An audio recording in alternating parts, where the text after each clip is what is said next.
आइए देखते हैं अनुस्वार किसे कहते हैं। अनुस्वार यानी स्वर के साथ लगने वाले व्यंजन को कहा जाता है अनुस्वार। और अनुस्वार का प्रयोग लिखते समय शिरोरेखा के ऊपर बिंदी लगा करके किया जाता है, जिसे कि हम अनुस्वार कहते हैं।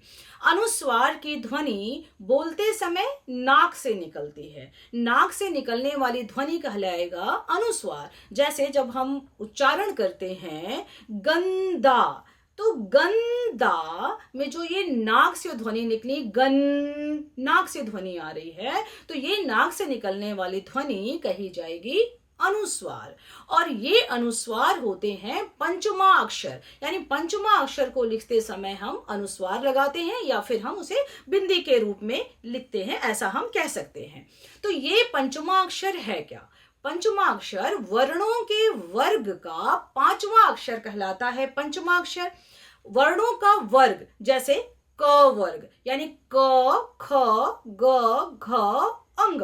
तो ये जो अंग है ये पांचवा वर्ग है। जैसे च वर्ग, च, छ, ज, छ, य। तो ये जो य है ये पांचवा अक्षर है।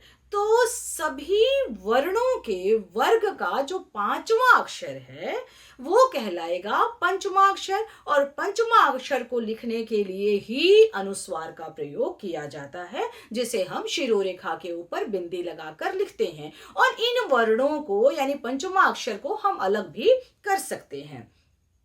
अब इसके साथ साथ ही हर जगह पर पंचमा अक्षर को हम अनुस्वार के रूप में या फिर बिंदी के रूप में हम नहीं लिख सकते। तो ऐसी कौन सी जगह है जहां पर हम इसे बिंदी के रूप में या अनुस्वार के रूप में नहीं लगाएंगे? तो पहला तो ये है कि जब पंचमा अक्षर अपने वर्ग के व्यंजन के अलावा किसी और वर्ग के व्यंजन के साथ अगर वो संयुक्त हो रहा है, जुड़ रहा है, तो वहां पर अनुस्वार का प्रयोग नहीं होगा। जैसे अन्य, उन्मुख। यहां पर अन्य का जो पांचवा अक्षर है न, ये दूसरे वर्ग के व्यंजन के साथ यानी य के साथ जुड़ रहा है, तो यहां पर अनुस्वार नहीं लगेगा।